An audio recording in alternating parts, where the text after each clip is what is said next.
Mary loved spending summers at her grandmother's creaky old house. It had towering bookshelves, a garden overrun with wildflowers, and countless nooks to explore. But the attic, the one place her grandmother had always warned her to avoid, was the most alluring mystery of all. One rainy afternoon, while her grandmother dozed in the parlor, Mary found herself unable to resist the attic's pull. Armed with a flashlight and her curiosity, she crept up the narrow stairs. The air grew cooler as she ascended, the scent of dust and mothballs becoming stronger. She pushed open the heavy wooden door and stepped inside. The attic was packed with forgotten relics, trunks overflowing with yellowed photographs, broken furniture draped in cobwebs, and stacks of old magazines. Mary wandered through the clutter, her flashlight beam revealing forgotten treasures. As she opened an ornate wooden closet tucked into the far corner, her breath caught. Sitting on the closet shelf was a porcelain doll. It wore a faded blue dress trimmed with lace, and its glassy eyes seemed to follow her every move. She reached out hesitantly, her fingers brushing its cold, smooth surface. Mary picked it up, surprised by how heavy it was. Tucked into the folds of its dress was a small, handwritten note. The ink had smudged over time, but she could still make out the words, "Don't leave me behind." The message sent a shiver down her spine, but she shrugged it off. She decided to take the doll downstairs to show her grandmother, hoping to learn its story. "Oh, Mary, you shouldn't have gone up there," her grandmother said when she saw the doll. Her face turned pale. "That belonged to your great-aunt Margaret. She loved it dearly, but after she passed, strange things started happening." "Strange things? Like what?" Mary asked, clutching the doll tighter. Her grandmother hesitated. "It's probably just old memories playing tricks on me, but perhaps it's best you put it back where you found it." That night, Mary couldn't stop thinking about the doll.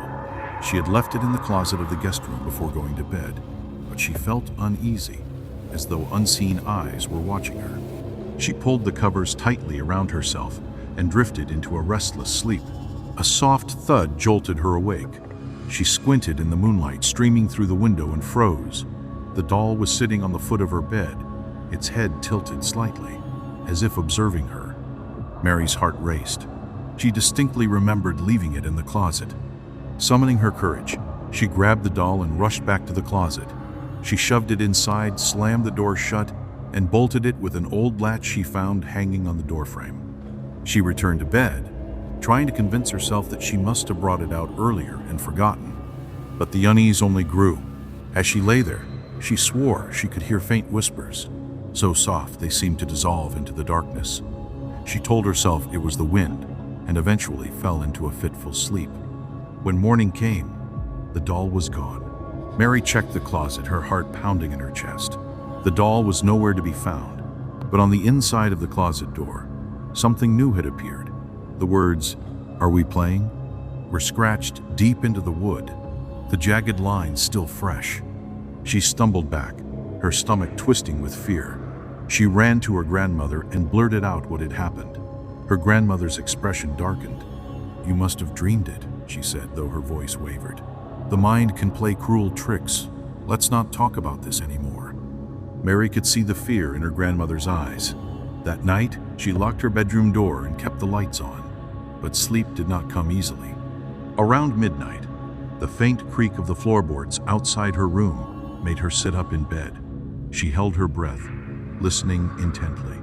The sound grew louder, deliberate, as though someone or something was pacing just beyond her door. The doorknob rattled, and Mary bit back a scream. The rattling stopped, replaced by a soft scraping noise. It sounded like nails dragging across the wood. Then the pacing resumed, retreating back down the hall. The next morning, Mary found faint scratches on her bedroom door. She knew she couldn't stay silent any longer. She demanded answers from her grandmother, who finally relented. "Your great-aunt Margaret loved that doll," her grandmother said, wringing her hands. "But after she died, the doll, it seemed to take on a life of its own. Things would move on their own. Whispers in the night, and the scratches. I thought it was all in my head, but if it's happening again..." Her voice trailed off, and she clasped Mary's hands tightly. "We have to get rid of it." Together, they climbed back into the attic, armed with a heavy sack and a small hammer. Mary's grandmother opened a chest and retrieved a bundle of sage, muttering a prayer under her breath. They searched every corner of the house, but the doll was gone. That night, Mary's dreams were filled with images of the doll. It stood at the foot of her bed, its porcelain face twisted into a mocking grin. Its voice echoed in her mind, soft and sing-song. "Are we playing? Are we playing?" She woke with a start, drenched in sweat. On her nightstand sat the doll, its glassy eyes glinting in the pale light of dawn. The words, "Let's play," were scratched into the surface of the nightstand. In a panic, Mary grabbed the doll and ran outside. Her grandmother met her in the garden, where they built a fire in the pit used for burning old yard waste. They tossed the doll into the flames, watching as its delicate features blackened and cracked.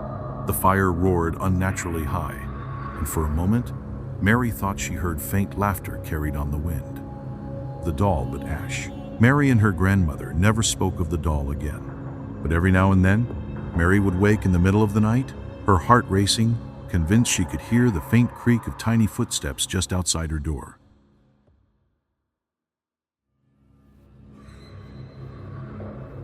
The house was exactly what Daniel had been searching for: spacious, affordable, and secluded. Nestled at the edge of a dense forest, it was the perfect retreat from his chaotic city life. The previous owner had passed away months ago, and the place had remained untouched since. Dust clung to the furniture, cobwebs draped across the corners, and the air was heavy with the scent of neglect. But Daniel saw potential. As he moved from room to room, taking in the creaking floors and peeling wallpaper, he felt oddly at ease. It was an old house, sure, but it had character. That was until he found the cabinet, tucked away in the basement, partially hidden behind a stack of rusted tools and paint cans. It stood like a forgotten sentinel. The cabinet was tall and ornate, its surface carved with intricate patterns that seemed to writhe under the dim light. 3 of its 4 doors opened with ease, revealing shelves lined with dust and cobwebs. But the 4th door, smaller than the rest, was locked. Daniel's curiosity flared. He searched the basement for a key but found nothing. The lock itself was strange and dark, brass mechanism that seemed older than the house itself. Frustrated, he decided to force it open. Grabbing a crowbar, he wedged it into the gap and applied pressure. The cabinet groaned, the wood creaking under the strain. Then, just as he was about to push harder, a dull knock echoed from within. Daniel froze. The knock was deliberate, rhythmic, as though someone or something was on the other side, waiting. Heart pounding, he stepped back, his grip tightening on the crowbar. "Hello?" he called, his voice shaky. The only response was silence. For a moment, he thought he'd imagined it. Maybe the wood had shifted under the pressure, creating an illusion of sound. But as he turned to leave, the knock came again, louder this time. That night, Daniel found it hard to sleep. The image of the cabinet lingered in his mind, its locked door a puzzle he couldn't shake. He tried to rationalize the noise, convincing himself it was nothing more than the house settling or the echo of his own movements. But the unease gnawed at him. Around 2 a.m., he was jolted awake by the sound of footsteps, slow, deliberate steps, moving across the wooden floor of his bedroom. His breath hitched, and he lay perfectly still, his eyes straining to adjust to the darkness. The footsteps stopped. He reached for the bedside lamp, fumbling with the switch. Light flooded the room, and he sat up, scanning the space. The room was empty almost. The closet door was ajar. He was certain he'd closed it before bed. "Is someone there?" he whispered, his voice barely audible. Silence stretched on, oppressive and suffocating. He climbed out of bed, his legs trembling as he approached the closet. Gripping the door, he yanked it open. Nothing, just his clothes hanging limply, undisturbed. For the next few days, Daniel couldn't shake the feeling that he wasn't alone. Shadows seemed to shift in his peripheral vision, and he often heard faint whispers when the house was otherwise silent. He tried to focus on renovating, hoping the physical labor would distract him. But every time he ventured into the basement, the cabinet drew his attention. One evening, unable to resist any longer, he decided to take another look. Armed with a flashlight and a screwdriver, he descended the stairs. The basement felt colder than usual, the air heavy with dampness. As he approached the cabinet, his flashlight flickered and died. Swearing under his breath, he resorted to the dim glow of his phone. The locked door seemed to mock him, its brass keyhole glinting faintly. This time, he tried unscrewing the hinges, but the screws wouldn't budge. It was as if the cabinet had been designed to resist intrusion. Frustrated, he sat back, staring at it. That's when he noticed something he hadn't before: the carvings on the cabinet. They weren't just decorative, they told a story. Twisted, contorted figures danced across the surface, their expressions frozen in agony. At the center of the door was a single eye, carved with such precision it seemed to watch him. That night, the footsteps returned, louder and more insistent. They didn't just stop at his bedroom door, they circled his bed. Daniel lay paralyzed, gripping the sheets, his heart hammering in his chest. When the sound stopped, he dared to open his eyes. The room was dark, but the closet door was wide open. He couldn't take it anymore. Determined to solve the mystery of the cabinet, he decided to break it apart entirely. The next morning, he gathered tools and returned to the basement. As he raised a hammer to strike, a sudden gust of wind swept through the room, extinguishing the single bulb that lit the space.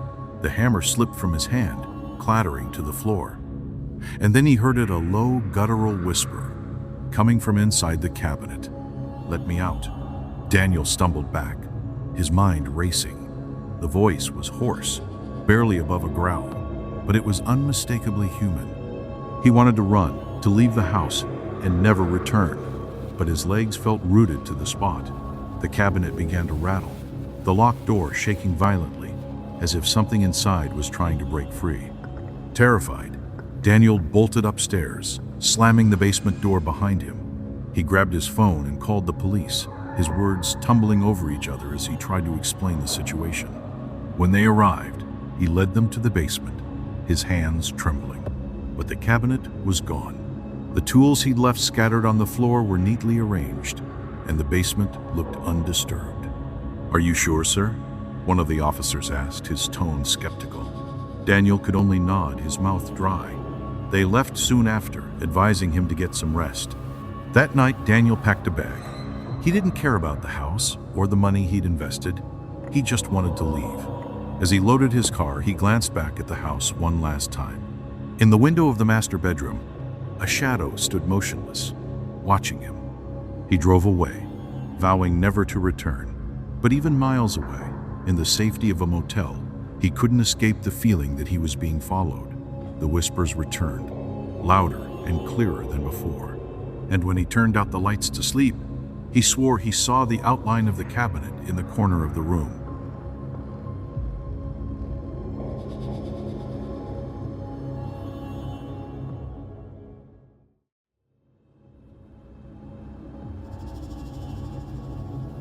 Lila's new apartment was supposed to be a fresh start. She'd found the listing by chance, a small but cozy one-bedroom in an older part of town. The rent was suspiciously cheap, but she'd figured it was due to the age of the building, creaking floors, old plumbing, that sort of thing. Walls painted a dull off-white would never stay fully shut. No matter how carefully she slid them closed, no matter how many times she checked before bed, by the time she woke up, they were always open. Just a few centimeters, barely enough to notice, but enough to make her uneasy. She told herself it was nothing. Maybe the building was settling, or the tracks on the doors were warped. It was old, after all. But as the nights went on, her unease grew. She started to hear faint creaks in the middle of the night, sounds that seemed to come from the closet. She'd lie in bed, her heart pounding, straining her ears to catch every sound. It was probably just the old pipes, she told herself, or maybe even the neighbors. But then there was the smell, a faint, acrid scent, like something damp and rotting. It would waft into the room without warning, lingering just long enough to make her stomach turn before disappearing again. Lila cleaned obsessively, even scrubbing the closet itself, but the smell persisted. After 2 weeks, she was at her wit's end. Sleep-deprived and jittery, she decided to take matters into her own hands. That night, she dragged a sturdy wooden chair from the kitchen and wedged it under the closet door handles. If the doors couldn't slide open, she'd finally have peace of mind. But peace was the last thing she got. She fell asleep quickly that night, exhaustion finally overpowering her anxiety. Hours later, she woke suddenly, her eyes snapping open in the pitch-black room. At first, she wasn't sure what had roused her. Then she noticed it, the faint sound of something dragging across the floor. Her heart began to race as she reached for her phone, fumbling to turn on the flashlight. The beam of light cut through the darkness, landing on the closet. The doors were ajar, just as they always were. But the chair she'd wedged so firmly under the handle was now on the other side of the room, tipped onto its side. For a moment she couldn't move, her breath caught in her throat. And then she saw them. Two glowing eyes staring out from the gap in the closet doors. They were unnaturally bright, a sickly yellow that seemed to pulse faintly in the dark. Leela froze, unable to tear her gaze away. They just stared, unrelenting, as if they were waiting for her to make the first move. Slowly, she began to inch backward, pulling the covers up to her chin, as if they could somehow protect her. The faint dragging sound started again, louder this time, and she realized with growing horror that it was coming from inside the closet. Something was moving in there. Her phone slipped from her trembling hand, the flashlight beam shifting wildly across the room. In the chaos, the light caught something else a hand, pale, skeletal fingers curling around the edge of the closet door. They were impossibly long, the nails cracked and jagged. The hand flexed, gripping the door as if preparing to push it open further. Leela scrambled out of bed, her legs barely supporting her as she backed toward the door. Her mind screamed at her to run, but she couldn't bring herself to back on the closet. The air was thick with that same acrid smell, now so overpowering it made her eyes water. "Who's there?" she croaked, her voice barely above a whisper. The question hung in the air, unanswered. And then the door moved. Slowly, deliberately, it slid open another inch. The glowing eyes disappeared, but the faint outline of a figure began to emerge.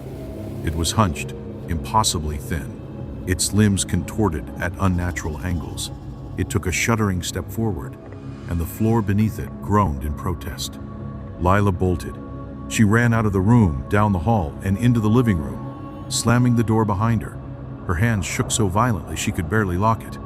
She grabbed her phone, her fingers fumbling to call 911, but the screen was frozen, unresponsive. The faint dragging sound started again, this time from the other side of the door. Tears streamed down her face as she backed into the corner, clutching a heavy lamp like a weapon. The sound grew louder, closer, until it stopped entirely. The silence was deafening, broken only by her ragged breathing. Then, a whisper. Low and guttural, it came from directly behind her. "You shouldn't have locked the door." She spun around, but there was nothing there. The room was empty. The lamp slipped from her hands, shattering on the floor. And then the lights went out. The last thing she saw before darkness consumed her was the faint glow of yellow eyes, staring at her from the shadows.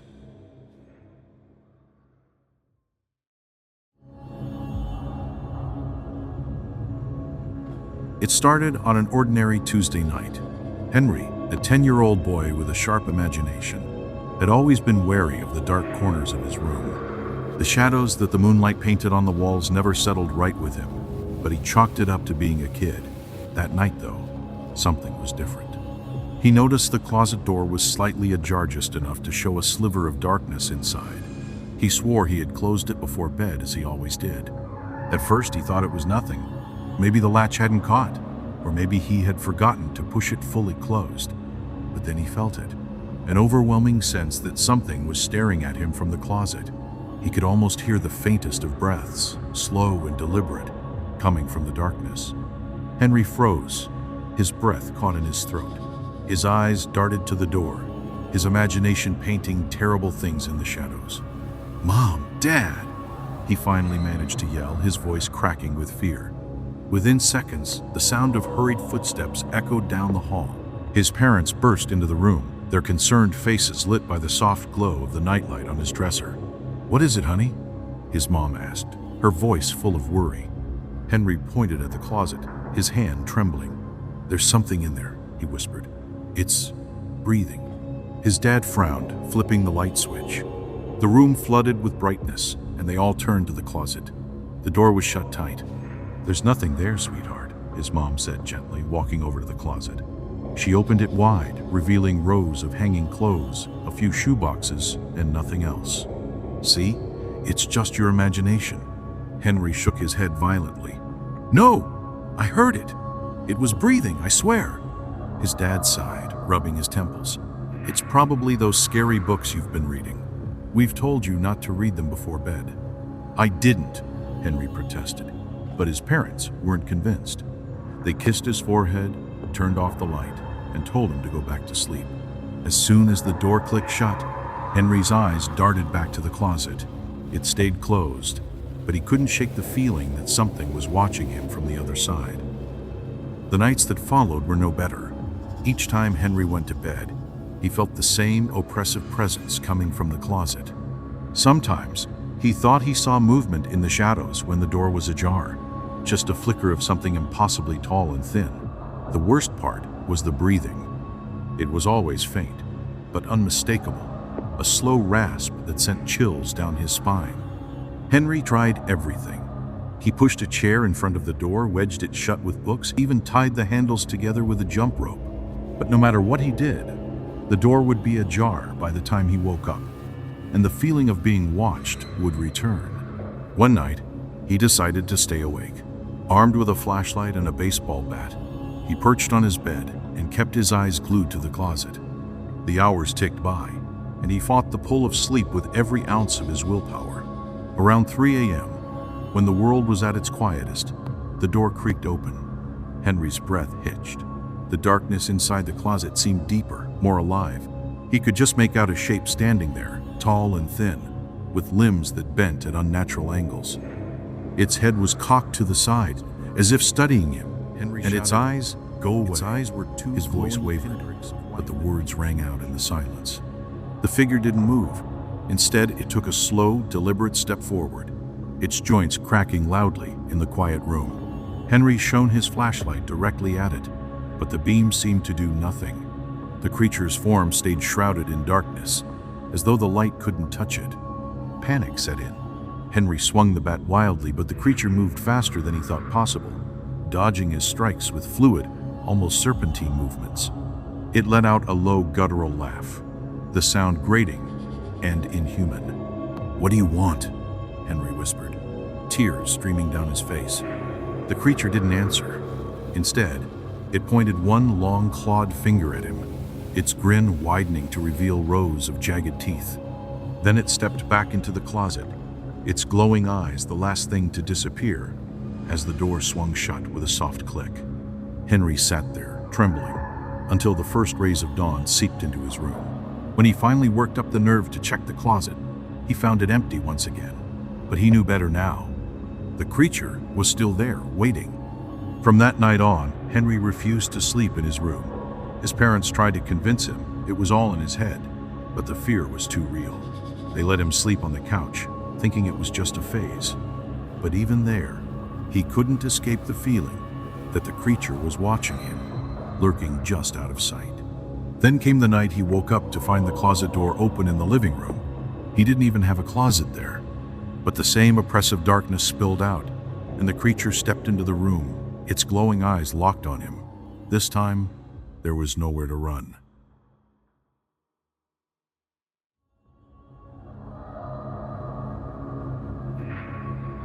It started as an innocent game on a dreary, rainy afternoon. The house was old, the kind of place that carried its age in every creak of the floorboards and whisper of the wind through cracked windows. A group of kids, restless from being stuck indoors, decided to play hide and seek. Among them was Sam, a boy of 10 with a streak of boldness that often got him into trouble. When it was his turn to hide, Sam wanted the perfect spot somewhere no one would think to look. The upstairs hallway had a row of old closets, their wooden doors warped and splintered. One of them, slightly ajar, caught his eye. He slipped inside, careful to close the door silently behind him. The air in the closet was musty, filled with the scent of mothballs and aged wood. Coats and dresses from another era hung limply, their shapes distorted by years of neglect. It was cramped, but Sam figured it would do. As he settled into the dark, he could hear the faint sound of footsteps echoing through the house. "Ready or not, here I come," called Mia the Seeker, her voice playful but determined. Sam smirked to himself, confident in his choice of hiding spot. Minutes passed. The muffled sounds of the game filtered through the thick closet door laughter. Hurried whispers, the occasional thud of someone bumping into furniture. Then, everything went quiet. Sam held his breath, his heart pounding in his chest. The silence stretched on, becoming oppressive. He thought he heard the faintest creak of a floorboard outside the closet. Someone was close. Then he felt it, a warm breath against his neck. It was subtle, almost imperceptible, but enough to make every hair on his body stand on end. He froze, his mind racing. Was someone in the closet with him? Had another kid chosen the same hiding spot? "Just don't peek," he whispered, barely audible, trying to keep the game's lighthearted spirit alive despite the sudden unease creeping up his spine. For a moment, there was nothing but silence. Then, a heavy hand landed on his shoulder. It wasn't playful or light. It was firm, solid, and cold. Sam's breath hitched as a deep, guttural voice murmured from the depths of the closet. "I'm not peeking." The words sent a chill through Sam that seemed to freeze his very soul. He bolted upright, reaching for the door handle in blind panic. His fingers scrabbled against the wood, but the door wouldn't budge. It was as if it had been locked from the outside. Behind him, the breathing grew louder, raspy, and unnatural, filling the confined space. Sam's heart thundered in his chest as he pounded on the door, yelling for help. "Mia, anyone, let me out!" His voice echoed back at him, swallowed by the oppressive darkness. The laughter and footsteps he had heard earlier were gone. The house was deathly silent. Suddenly, the closet seemed to stretch, the walls receding into an impossible void. The coat swayed as though moved by an unseen wind, their shadows dancing ominously. Sam turned, pressing his back against the door, and saw something emerge from the darkness. A figure loomed, its features obscured, but its presence undeniable. The only thing Sam could make out was its eyes, black and empty, like twin voids staring into his soul. The figure stepped closer, its movements slow and deliberate. Sam's breath came in shallow gasps as he fumbled for anything he could use to defend himself. His hand closed around a metal hanger. Without thinking, he swung it wildly, the wire striking nothing but air. The figure was gone, but the voice remained. "You can't hide forever," it hissed, its tone dripping with malice. The closet door suddenly flew open, and Sam stumbled out, falling to the floor of the hallway. He scrambled to his feet, his eyes darting around wildly. The house was dark now, the only light coming from the faint glow of a storm outside. Thunder rumbled in the distance, shaking the walls. "Mia? Jake? Anybody?" he called out, his voice trembling. There was no response. The house felt different, almost alive. Shadows seemed to shift and writhe along the walls, and the air was thick with an oppressive energy. Sam moved cautiously down the hallway, every step echoing unnaturally loud. He passed the other closets, their doors now wide open, revealing nothing but darkness inside. He felt as though he was being watched, the sensation prickling at the back of his neck. As he reached the staircase, he saw something that made his blood run cold. At the bottom of the stairs stood Mia, her back to him. Relief flooded through him, and he started to call out to her. But then she turned. Her face was wrong. Her eyes were black voids, just like the figure in the closet. Her mouth stretched into an unnatural grin that split her face almost in half. "Found you?" she whispered, her voice a distorted mockery of her usual tone. Sam stumbled back, nearly losing his balance. He turned to run, but the hallway stretched before him, impossibly long. Doors that hadn't been there before now lined the walls, each one slightly ajar. Whispers emanated from them, a chorus of voices calling his name. "Sam, come here, Sam. We've been waiting." He ran, his legs pumping furiously. But no matter how far he went, the hallway seemed endless. The whispers grew louder, overlapping until they became a deafening roar. He clamped his hands over his ears, tears streaming down his face. Finally, He saw a door at the end of the hall, bathed in a faint, flickering light. Desperation drove him forward. He reached the door, throwing it open and tumbling inside. He found himself back in the closet. The coats hung motionless, and the air was still. It was as if he had never left. But he wasn't alone. The figure was there, waiting for him. Its black eyes bored into his, and it reached out a hand, its fingers long and gnarled. Sam tried to scream, but no sound came out. The last thing he heard before the darkness consumed him was the voice, low and sinister. "You should have stayed hidden."